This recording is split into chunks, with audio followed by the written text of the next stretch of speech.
Hey everyone, welcome to episode 14 of the Horns Up podcast. I am your host, Dan Kaplan, and just a quick note for you all before we get started.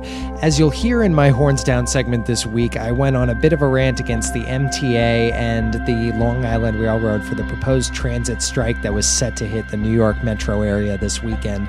Of course, when we recorded this on Wednesday night, I got pretty heated about it, and so naturally, the very next day, Thursday, it was all resolved. And my material for this week's episode is now outdated.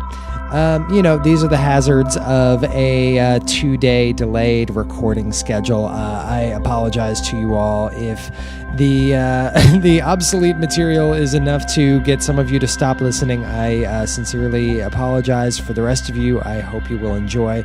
Podcast is going to start right now. Again, it's episode 14. We thank you, as always, for stopping by, and we hope you enjoy the show.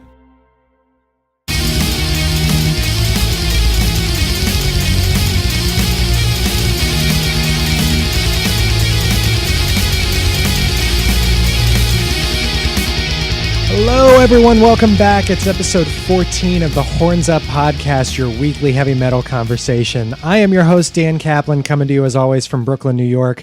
With me from inside European soccer star Mario Götze's Speedo, my good friend and co-host, Corey Butterworth. Corey, how's it going? It is bursting at the seams, Dan. It is bursting at the seams. Because boat boner. Mario Götze is having all kinds of boat boners right now. He just won the World Cup for Germany over the weekend. This is the last time you'll hear us talk about the World Cup on Horns Up for the next 4 years. Lucky assuming you. We're still carrying on by then. Seriously. If we aren't, we will come back for the World Cup just to piss everybody off. There we go.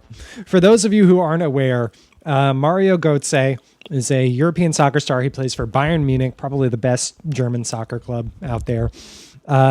Scored the winning goal for Germany in this Sunday's final. And the reason we sent Corey on location to his Speedo, reporting live, the reason we sent Corey to Mario Götze's Speedo is because an image surfaced of Mario Götze and an attractive young lady on a boat in somewhere in the Mediterranean, I'm assuming. Yeah, sure. And Götze is wearing nothing but a Speedo, and he has a big old erection. And the girl is just trying not to look awkward. But she did not succeed. This is one that we will absolutely have to include in the dump. Maybe I'll even give you your own little post of just Mario Götze's boat boner sometime during the day. Can we Photoshop my face popping out just to reference the actual interview that took place as I'm recording? I absolutely will do that. Perfect. I will look for that later this week. So yeah, how about that though? It was a 1-0 victory for Germany. It was their 4th World Cup win. Your trip to Wacken, which coming up 2 weeks from Friday, is it's going to be a happier one now. It is. Obviously, it'll just be all the more ridiculous than it already would have been. But I don't know. It's a good game. 2 very different, tactical styles. Both teams created chances. I thought it was the most entertaining game that ended 1-0 after 120 minutes that I've seen in a while. So I'm thankful for that. They were both going for it. They were, and it was great to see. And I knew they would too, just because of Argentina's style of play and because Germany is Germany. And I'm also happy because, some Argentinian fan from the bar we watched the game, and this, mind you, by the way, I was at a wedding all weekend, so I got home 10 minutes before kickoff, and I was just like in a complete daze and hangover, and I still managed to get myself to the bar. Me and my roommate were, in our. Were you at Coates? No, we weren't. We were at Fat Belly's. Okay.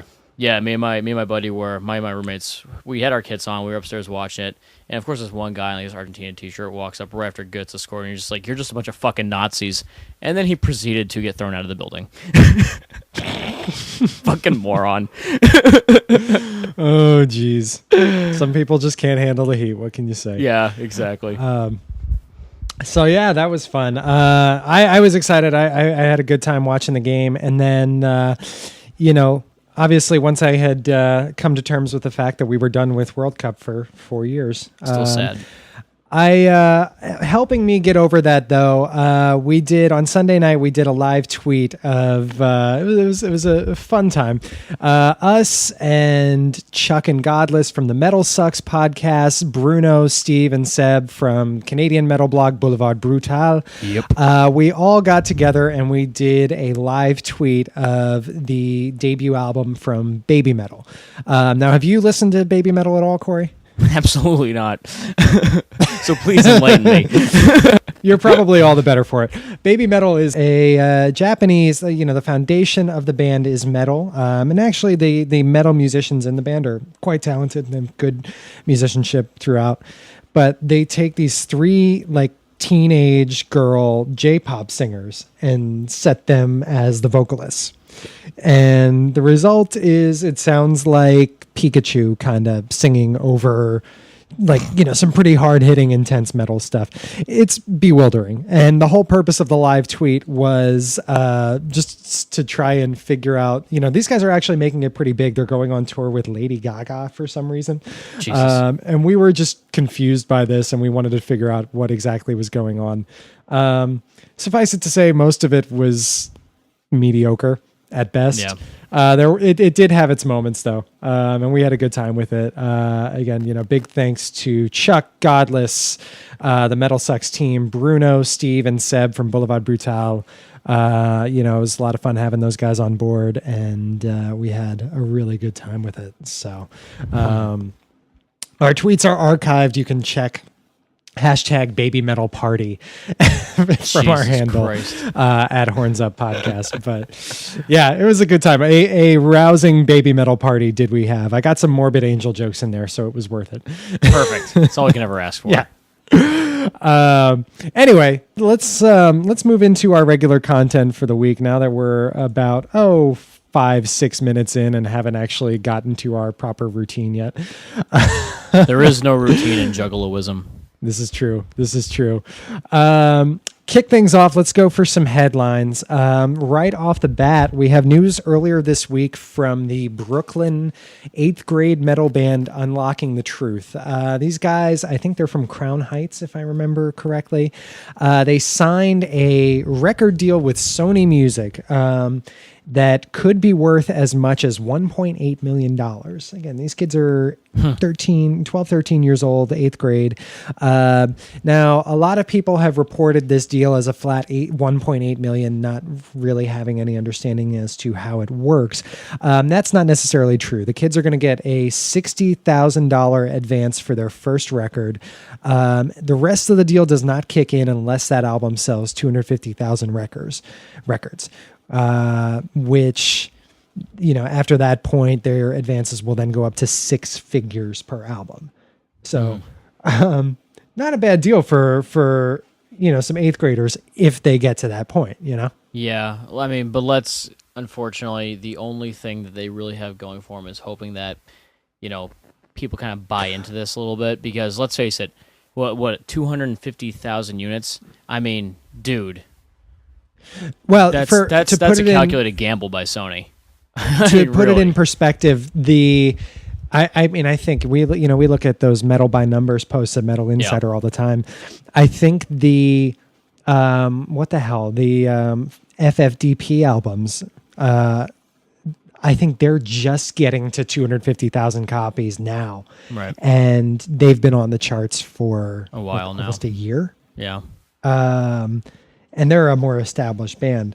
We'll see. The Unlocking the Truth kids do have the advantage of not being Five Finger Death Punch. True. Which means they're already infinitely more likely to have me buy one of their records. Correct. So, Correct. They're also kids. So, maybe even though metal is not the most accessible of genres for the mainstream, maybe people will buy into it a little bit. They're by no means rock stars yet, but you hope they go someplace with it. I think of what was that band a couple years ago, Black Tide, who were signed at a little bit older. I think they were maybe 14 or 15, but around the same age. Had a major label contract and promptly went nowhere with it. So you hope Unlocking the Truth can do a little bit better than Black Tide. We shall see. They're hometown guys. I'm gonna pull for them. So yeah. Be a cool story either way. So I'll be at least paying attention to see how it plays out, if nothing else. Next item on our agenda, we have some unfortunate news from Voivod. Founding bassist Jean-Yves Thériault, otherwise known as Blackie, has left the band again.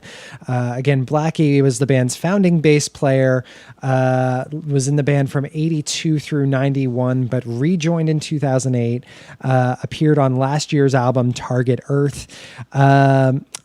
Left again without much explanation. The band's statement really only says Jean-Yves has decided to leave the band for his own personal reasons. We wish him all the best. Voivod will carry on. That's a shame to hear. A lot of people were thrilled when he came back to the band. I know Target Earth was obviously a pretty fun record. Good solid return to form for them. Bummed to hear it. I mean, you got a chance to listen to Target Earth, didn't you? Or I did. I actually enjoyed it quite a bit. Like you said, it was a nice return to form. I mean, I think he had at least a significant portion or a significant impact on that. So it's like you said, it's a bummer to see him leave. I honestly think the band will be fine. Will they put out anything of that level of quality going forward? Who knows? But I guess they've already don't really need to do it. They have a new bassist already. Dominic LaRoche, and I guess his nickname's Rocky, which I can kind of be frustrated about, but that's fine. From Blackie to Rocky, very very unique. But God, these nicknames blow, guys. Come on. But we'll see what they can do. I mean, they seem kind of forced. When Jason Newsted was in the band, they had him go by Jay Sonic. Yeah. I'm like, come on, dude, what are you doing? Yeah, I mean, the only thing I think of is maybe it's pronounced Dominic LaRoche. And they're transferring it to Rocky, Laroche. Could be. I don't know, whatever. Yeah. We'll see. Yeah. So again, we'll see what they do with that. But I'm very sorry to see Blackie out of the band once again. Moving on, we have an announcement from Maryland Deathfest. Yes, we are not even a month and a half removed from Maryland Deathfest 2014, and the first round of bands for 2015 has been announced. We've got about 30 or so names thus far for the 2015 edition of the festival. And there are some dandies. Yes. Rescheduling from this year for their abrupt cancellation, we have Triptychon, we have Neurosis, we have Portal, we have DRI, we have Valenfire, Arcturus. I mean, shit, this is just the first wave. Did you mention Triptychon? I did. Just mention right off the bat. Again. Should probably mention it a few more times. Triptychon, they're doing this. Well, the thing about Triptychon is that was one of the bands that we did not realize how much we wanted to see them this past year at Maryland Deathfest until it was too late. So the fact that they're going to be, I'm going to say this right now. I'm not going to give away the date because fuck you guys. I'm going to be the only one to get to the early bird special. It's the 19th. But I am going to Saturday. Yeah, I am going to. Depending on what time the tickets go on sale, because I will be hiking that day, but I do plan on just going all in on a ticket for like the whole fucking thing. Just cause, like, honestly, I don't want to miss at least a handful of those bands in that list. This is only the first wave of releases, so they're gonna be adding. All right, I'll treat this like I'm treating Vakken. I'll buy obviously Vakken didn't have a choice, but I'll treat it kind of like in the same mindset where I'll make sure I'm covered for everything, and then I can just pick and choose what I want to actually see. Yeah. I mean, I will say right now, I'm already excited about a band named Darkened Nocturne Slaughter Cult because that sounds great. Yes. And we're gonna have some continuity this year. Unlike last year when the festival switched venues, we are going to be back at the Edison lot at Rams Head Live and the Soundstage in Baltimore. Nice, which I think did pretty well. I agree. I certainly enjoyed the setup there. Memorial Day next year. You can bet your asses we are going to be there. Again, early bird tickets are on sale this Saturday. Don't miss out. I'm thinking I'm going to do the same thing as you, Corey. So, and closing out headlines for the week, we have some news from Metallica. Not really news, but it's kind of fun. Did you see this at all? Did you get to watch this? I did. It was actually in our quickies from, I believe it was Monday or maybe this past Friday. Can't quite remember. That's right. That's right. I thought it was kind of funny. This was fun. I thought it was fun. This was fun. Yeah, Metallica appears in the latest This Is Sports Center commercial for ESPN. As it unfolds, ESPN has the guys in Metallica running around their studio trying frantically to find athletes in any sport to use one of their songs as entrance music. Right. For those now that Mariano Rivera has retired, Exactly. the legendary closer for the Yankees, who used to use Enter Sandman Exactly. to enter the ballpark, they don't have anyone using their songs, and they're trying to find a replacement. It's kind of funny. They keep getting turned down. Nobody wants to use Metallica. They try to go for John Daly, the golfer. And it kind of ends on Kirk kind of desperately sitting in the ESPN cafeteria trying to offer people guitar lessons. That was my favorite part when Stuart Scott walks in, puts the gum in the little tear off slip, Right. and Kirk just sits there and just goes, "First lessons free." Right. Nice to see. It's nice to see Metallica having a sense of humor, not taking themselves overly seriously. Right. So that was fun. Look it up. It's on YouTube. It was a good time. So that'll wrap up for headlines this week. Let's move into some new releases. We've got 3 on the agenda this week. It was a bit of a slower one for us. Right off the bat, let's get into November's Doom, the Chicago Death Doom Quartet, who are back with their 9th studio album, Bled White. Corey, what'd you think of this one? I liked it a lot.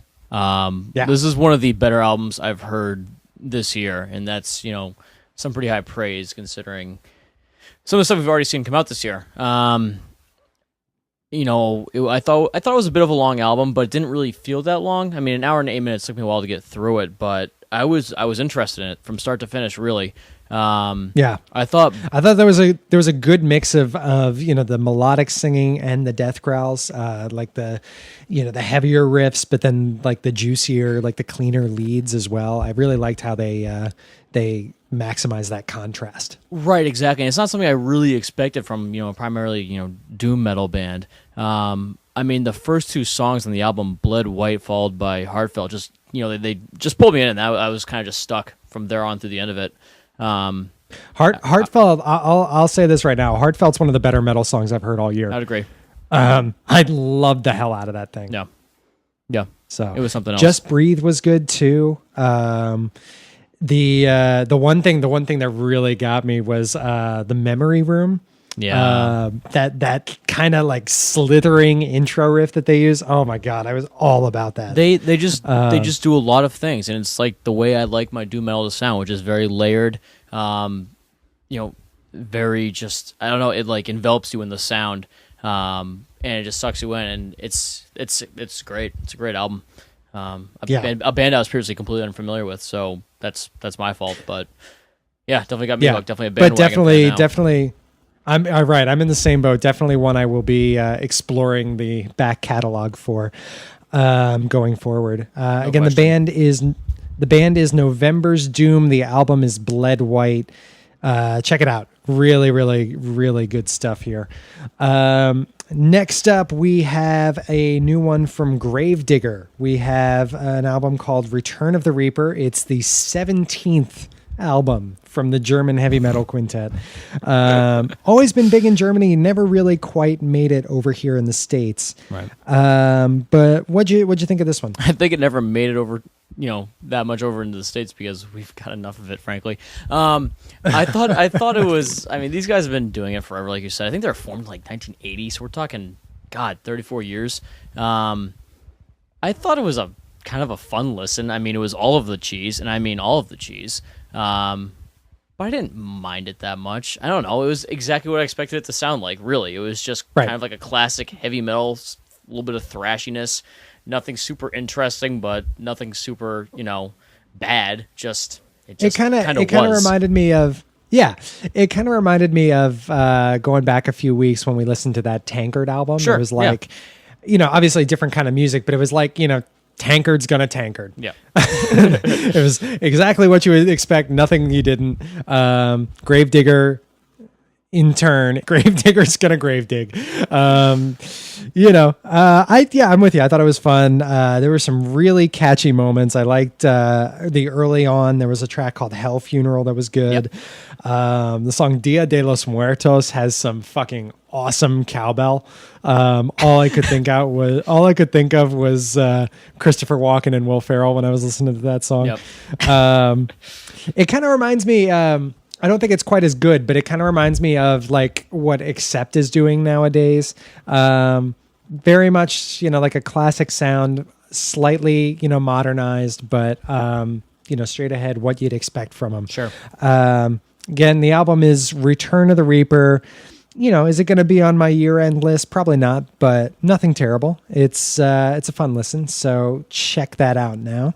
And finally, we have an album from Demonic Resurrection called The Demon King, fourth album from the Mumbai, India black and death metal band, featuring probably some of the gnarliest album art you'll see all year.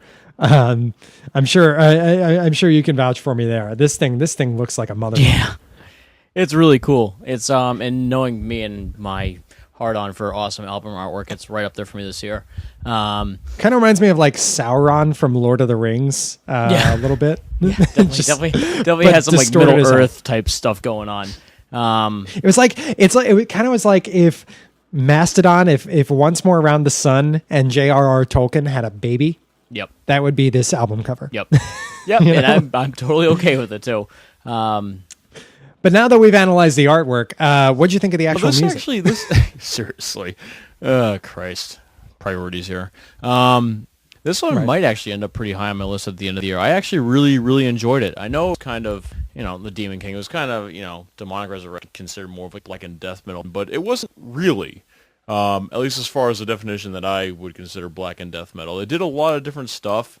There was some straight up symphonic elements to it that I swear to God I was listening to like Death Cult Armageddon at times, which was really kind of cool the way it worked with the more traditional black and death sound. What I liked, each the songs are kind of lengthy. I mean, most of them are about 5.5, 6 minutes long.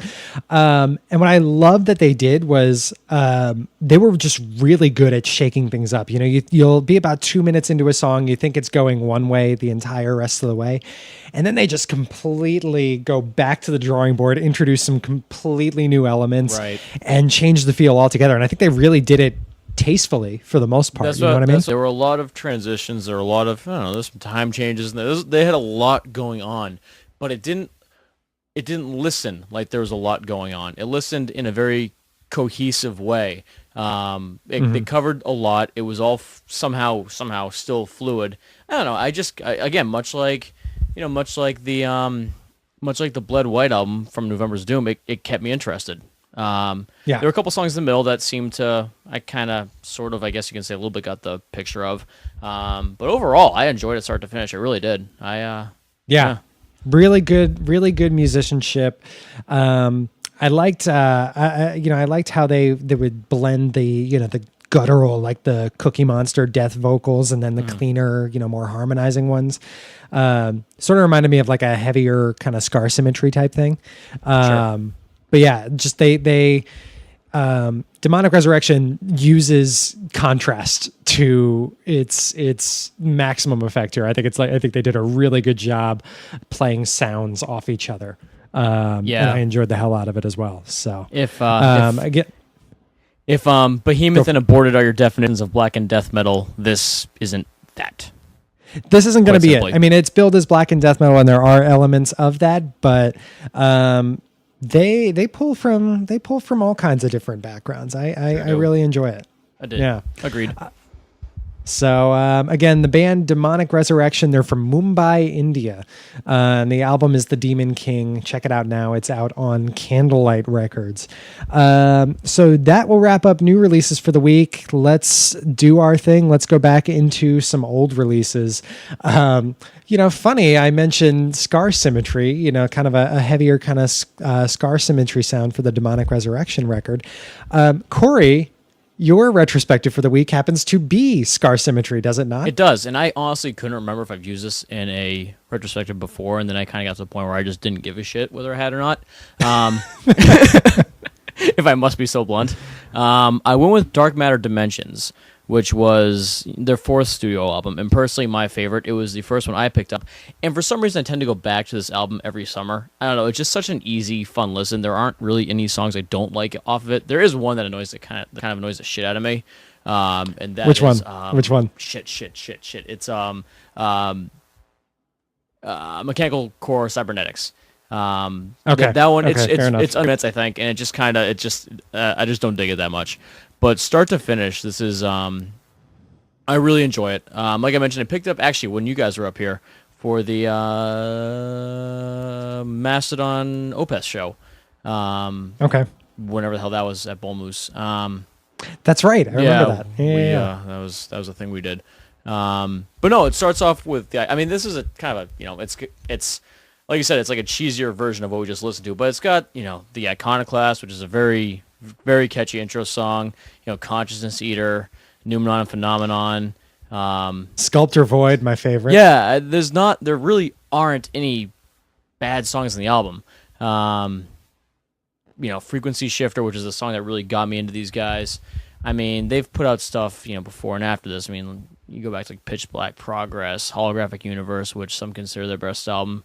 Then of course this is the first one though with their current vocalist lineup. This is the first with Lars and Robert. Yeah, and like multiple vocalists, go figure. But yeah, you're right, exactly. And then after this, the subsequent release was Unseen Empire, which I thought was a little bit of a step down.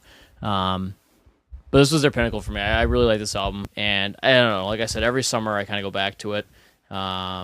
So yeah, Dark Matter Dimensions, Scar Symmetry. And I will talk about this again in the summer of 2015. There we go. Well, they've got a new album coming out sometime later this year, I think, don't they? I feel like I've heard that rumor for a while. They've been kind of on almost. Yeah, I feel like I agree the Singularity trilogy. Here we go. January 2014, I'm on their Wikipedia right now. January 2014, the band announced they were working on a trilogy of albums, all revolving around the theme of transhumanism. Nice. The artwork for the first series of albums, Singularity Phase 1, Neo-Humanity, was revealed on the same day, along with a short clip of a pre-production demo. Oh, so we don't have a date yet. No. But, I mean, it's been we'll check it. It's been 3 years. I mean, it's gonna be more than 3 years when this eventually does come out, because I believe Unseen Empire was 2011. It was. His Dark Matter was 2009. So okay, yeah. So it's been a few years. They're due. Yeah, they're overdue. Let's get come on, Scar Symmetry. Let's get your shit together here. But yeah, no, I am with you 100%. I pretty sure Dark Matter Dimensions was my first album of theirs as well. Because I gave it to you. That's right. That same weekend. That's right. I loaded it onto my computer that weekend.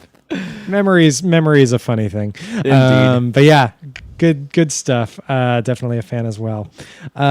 Mine, I'm straying a little bit from the traditional, metal in the traditional sense for my retrospective this week, but certainly an album that I enjoy, and I know a lot of people will as well. I went back and I revisited Rage Against the Machine's Renegades. Hell yeah. I don't know why exactly it came up. I think it must have just come up on my Spotify on shuffle randomly. Sure. And was listening to this. Again, Renegades was the kind of posthumous cover album, covers only, that Rage released after Zach De La Rocha left the band in 2000. I didn't know this at the time. I was such a young, naive music fan that I had never heard of any of the bands whose songs they were covering, with the possible exception of maybe Bob Dylan, and Bruce Springsteen. But again, they cover on this thing everyone from Dylan and Springsteen to Minor Threat to Eric B. and Rakim to the Stones, Motor City 5. What's that? The Stones, I think. Yeah, they cover the Stones. They did Street Fighting Man. That's it. It's terrific, and everything everything sounds like Rage. I mean, they take these songs and they really make them their own, which is what I always love to see from a cover album. You know, like I hate when covers are just essentially carbon copies of the original versions, because it's like at that point it's like what's the point? Exactly. You know? But yeah, love the hell out of this thing. I think some of my favorites on here, they do a tremendous cover of Cypress Hill, of How I Could Just Kill a Man.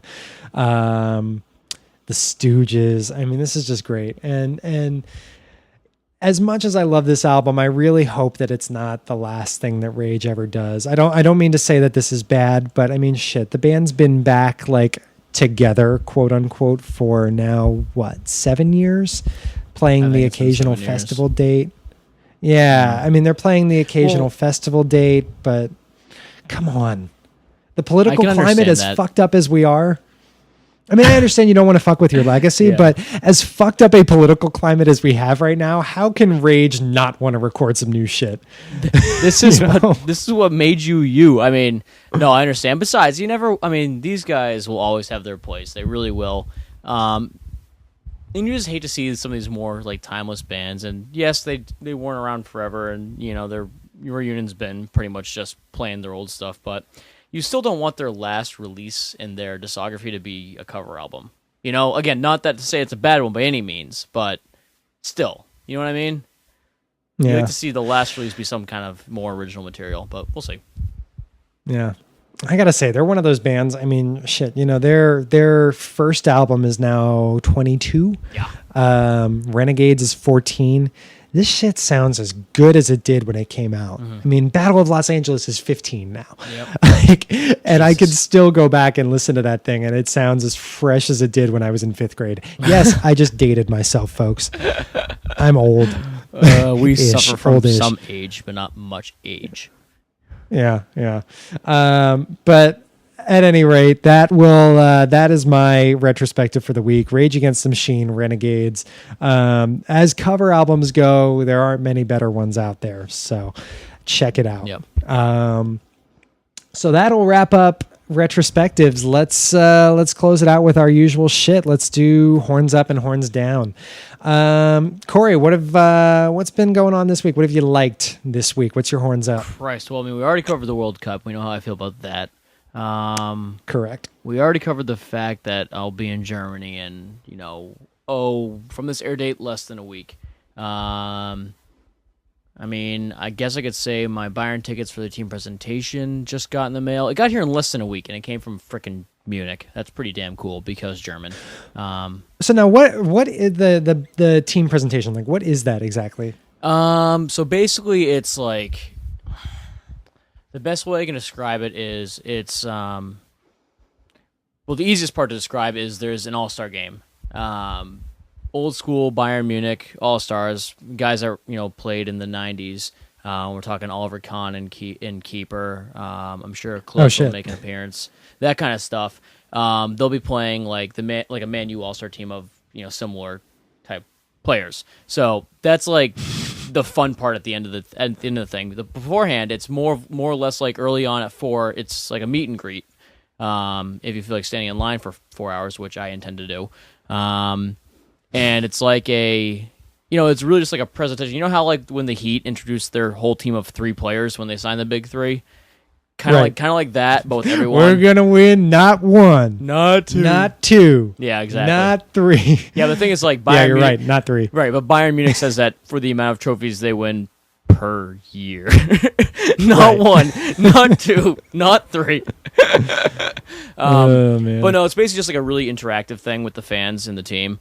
And there's like an all-star game afterwards, which would be really cool to see like the guys that I grew up really liking play for Bayern. Like Oliver Kahn was my idol when I was like in middle school. Guys like Oliver Bierhoff, those guys will all be present, and it's just going to be really, really, really freaking cool to see. Yeah, because it's like for me, it's like going back to the Bayern Munich I fell in love with when I was in middle school, and then obviously seeing the modern day players. So it's just like I'm kind of freaking out about it. And the whopping thing was each ticket was like $7 or €5. So fuck awesome. I mean, I got like a front row seat, so I'm pretty excited. No, but Now, what's that? What? Sorry to cut in. What's that real team going to look like this year? You guys are losing Mandzukic. You're losing Kroos. Like, I know Louis coming in, but right. I mean, we knew that was coming in, and as a result, we knew that Mandzukic was leaving because he deserves first team football. We wanted to get some money back for him, which we're going to do. So we knew that was going to be kind of like a 1-for-1. Kroos is, I guess, I'll be figured out in the next couple of days, which I'm kind of bummed to see. I don't really know. I mean, he's got crazy talent. I'm not surprised he's leaving, especially when Real let Khedira hypothetically go to Arsenal. I mean, they're shoring up some space in the midfield there. Well, now there's not even. We're not even sure that's happening. I fucking hate transfer season. Maybe keep Kroos. Anyway, but I don't know. Well, I mean, it's not like midfield is really an issue for us anyway. So I'm not. I mean, he's quality, which sucks, but I'm not too concerned there. We brought in a couple players. I'm not exactly sure. I can't remember their names right now off the top of my head, but we brought in a couple guys. I think we'll be fine. Yeah, I don't know. It'll be different. At least some of those classic, Bavarian names that you see on the national team, and the teams that were on the CL winning team the past, or the other couple years ago, they'll be gone, but they'll be fine. We'll have like Thiago back from injury with Javi Martinez and whatnot. But yeah, we'll see. It'll be fun. You guys have such depth anyway. It's like I mean, that's why Kroos is leaving, is because he was like playing like half the matches last year, and he was like one of our better midfielders. But then again, it's like if you were to play FIFA, because this is the only reference point I really have, and you have like 8 midfielders, every single one of those midfielders is probably between like 82 and 88. So it's like, well, shit, it's just a giant clusterfuck. I mean, they're all balanced. It's not like you're like only going to sub in a 75 over an 84 because he's injured or tired or something. They're all the fucking same. So, yeah. So that's gonna be after Wacken, correct? That is my last night in Munich, actually. Yeah, the Saturday night before I leave. Yeah. Very cool. So very cool. Yeah, we'll see. But like, I guess to stop completely sidetracking on soccer. We have a tendency to do that. Because it's just in the same way that like our previous punching bag was Frankie Palmieri, now our punching bag is soccer. Yeah. These things. Don't be so surprised, world. But no, my stepdad got me this book for my trip. It's called The Beer Drinker's Guide to Munich, which on the outside it just seems like a generic, just like, oh, here are the beers you can get, here are the breweries, blah blah blah. But it really isn't. It shows you all the major, beer gardens and beer halls, the etiquette to have in each one, the exact subway lines you need to take to get to them. And the best part is the back of the book is 10 pages of coupons where it's buy one Moss, get one free. And for those unaware, a Moss is a liter. Oh, shit. So there's a coupon for every brewery in this book for buy one, get one free.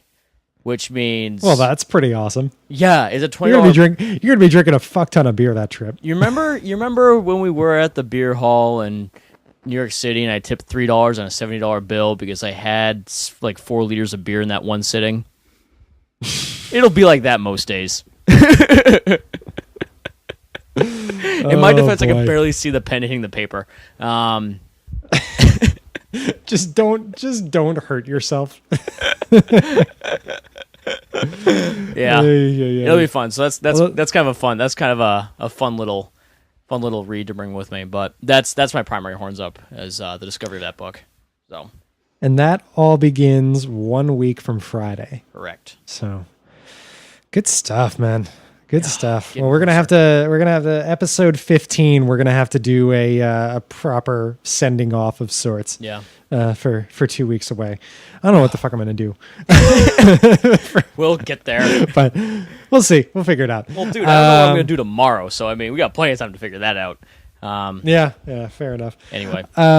So that's cool. What do you got? What do you got? So my horns up for the week, inspired by a trip I took on Saturday. Now, like I live in Brooklyn. I am a big fan of Prospect Park. They do a summer concert series. This past Saturday, we went to, they showed an old silent movie that they had a live score, like a live orchestra conducting the score, which was kind of cool. Nice. the movie kind of sucked. So we left early and we went to probably one of my 5 favorite places in the city. Not just talking food places, one of my 5 favorite any kind of places in the city.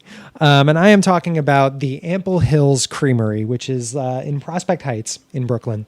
It is, to my knowledge, the only homemade ice cream shop in Brooklyn where they make everything on the premises. Jesus.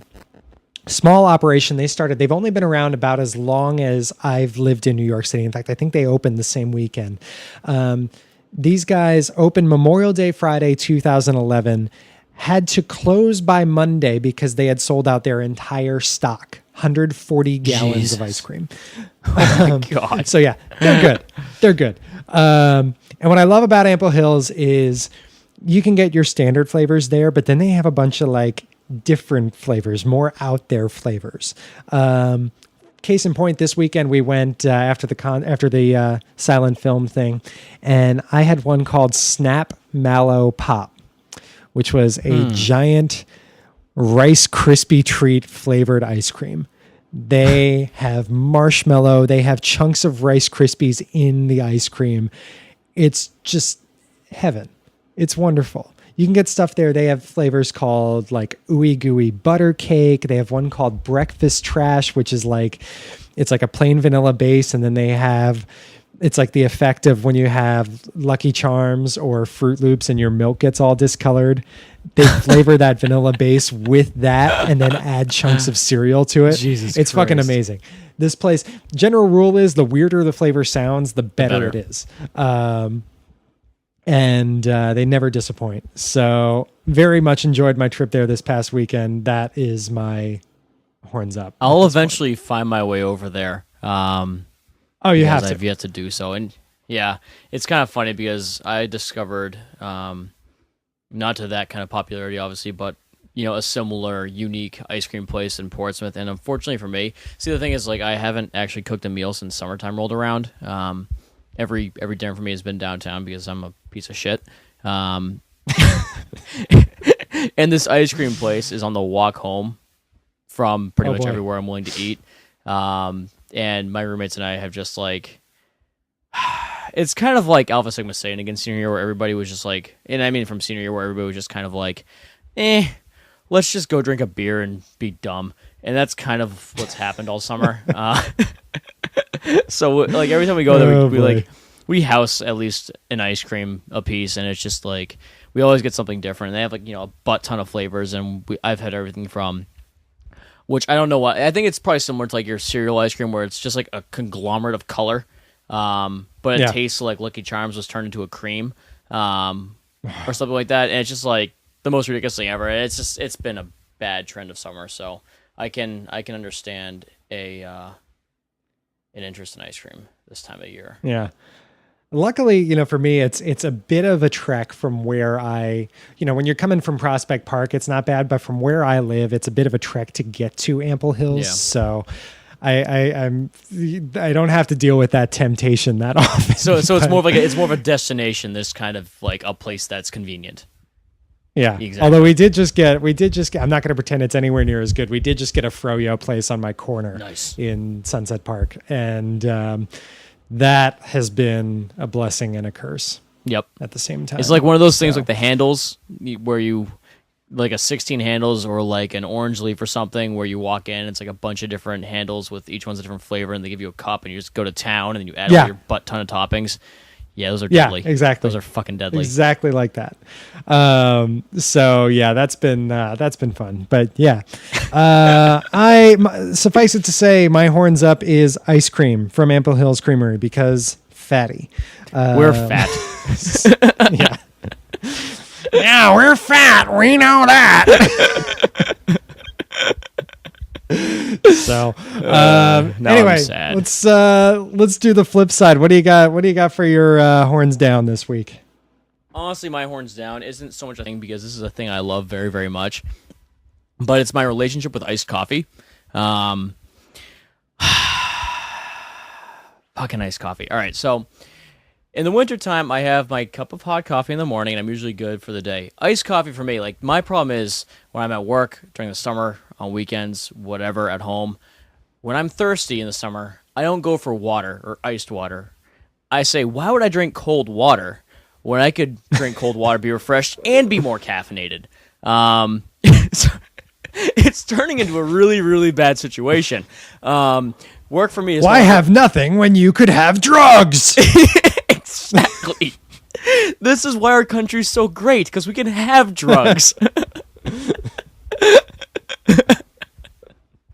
I need a minute. But all of a sudden, like, work's turning into like these 9-hour days because instead of my breaks being, oh, I'm gonna go walk over to the coffee machine and make a coffee. My breaks, oh, I'm gonna go, 100 meters down the road, get a little walk, get a nice coffee, go back to work with it, and realize I just wasted 15 minutes every 2 hours. It's becoming a problem, and also my energy level during the day is squirrel-esque, and at night it's pretty much. Well, I'm pretty much unconscious by the time I get home from work because of the come down from it. But I love it so much. It's refreshing and it makes me drugged up. What a great thing.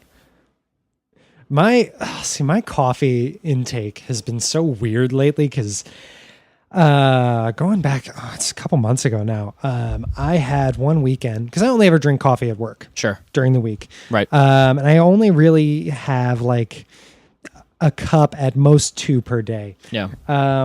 One Saturday, I skipped that, and I had the worst withdrawal headache I ever had in my life. I mean, this thing went from Saturday straight through. I mean, it really carried over until I woke up on Monday morning to go back to work, the whole weekend.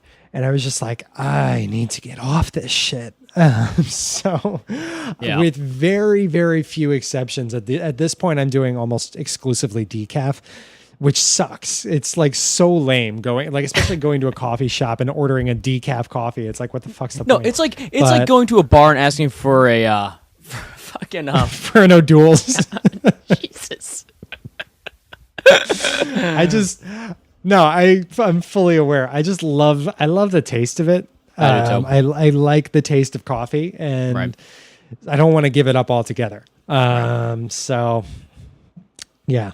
And it sucks because I hate the taste of tea. I mean, some tea I like. Like there are some herbal teas I really do like, but just like straight like Lipton black tea, that I tried for a while just to not have as much caffeine. Like I'd have 2 cups of that each day, one when I got to work, one after lunch to like get me through. I just couldn't get into the taste of it. Coffee just tastes too good. It really does. Yeah. But I mean, shit. I mean, I know I'll be better once I am not in this country because it won't be, as much of like a necessity because I won't be, oh, I'm an office body. My life is boring as shit. I need to drink coffee to make myself happy.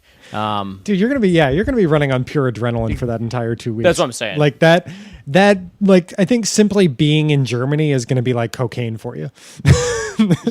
Yeah, pretty much.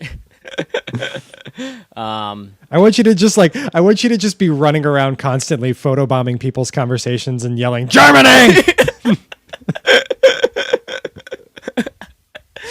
Hi, my name's Corey. And I'm Germany. Yeah, it'll be like in Baltimore when Bayern won the Champions League and I started like sprinting around scaring little children. It'll be like that for 2 weeks. Oh boy. But no, is the world ready for that? I don't know. Nope. You better get ready. Yeah. Get ready because I'm coming. Oh, there you go. There you go. Well, my horns down for the week. It's more of a local thing, a regional thing here in the city. I don't know if I'm not sure news is if it's spread up to you or if you guys up there probably just don't even care about it at this point. And I don't watch this, so it doesn't matter. I wouldn't be surprised. Yeah. So this weekend, I guess starting Sunday at 12:01 a.m., the Long Island Railroad is going to be having a strike. They are at a disagreement with the MTA, which runs all of our public transit here in the city, over a new contract for their workers. I believe the main issue is the Long Island Railroad Union wants a 17% 17% wage increase over 6 years, and the MTA wants to give him that increase over 7 years, which fucking hell. I mean, forget about how much time we implement that increase over. The MTA is shitty enough as is. How can they justify giving anyone a 17% wage increase? Seriously. These people already make on average like $80,000 a year absurd. to do jack shit absurd. and have a awful operation. Like, and they want more? Fuck is that shit? And they're it's more than 300,000 people take the Long Island Railroad daily to get into the city for work. And their big contingency plan this is how fucked up the MTA is. Their big contingency plan is they're going to have bus service for 30,000 people and ferry service for an additional 10. Yeah. So you're looking at not quite 14% of your daily ridership being covered by this contingency plan. It's like, are you serious right now? Job done. Like, there's going to be so much lost, like, economic productivity if people are not able to get into the city, if they're going to have to work from home. The world doesn't work. You don't just like get things because you say you want something. Fucking strikes and unions and their bullshit and all that crap that goes with it.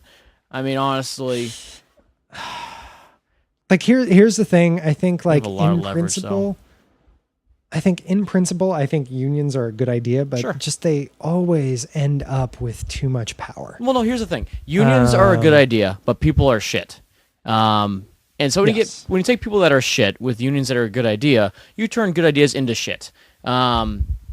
Because I could get into a whole list of tangents regarding, laziness and people feeling entitled and all that crap that goes with it. But it's just the fact of the matter is that when there are unions, people, instead of seeing that as like workable leverage to improve their working conditions and make themselves, because let's go back to why unions existed in the first place. It was to make working conditions freaking livable. To protect workers. Exactly. Yeah. And now people are just trying to make it so that they get more things for free, basically. And that's fucking horseshit. It really is. Especially for the MTA. Like, really? Like, as shitty as they are, come on. Oh God. Like, I don't know. That's my frustration. It won't even really affect me. I mean, I hope the hell this thing doesn't run till August 1st when I have to go out to Long Island for that 9 Inch Nails show. Assuming it's settled by then, this isn't even going to affect me. I'm more furious about it because of the like incessant complaints from friends of mine who live on Long Island.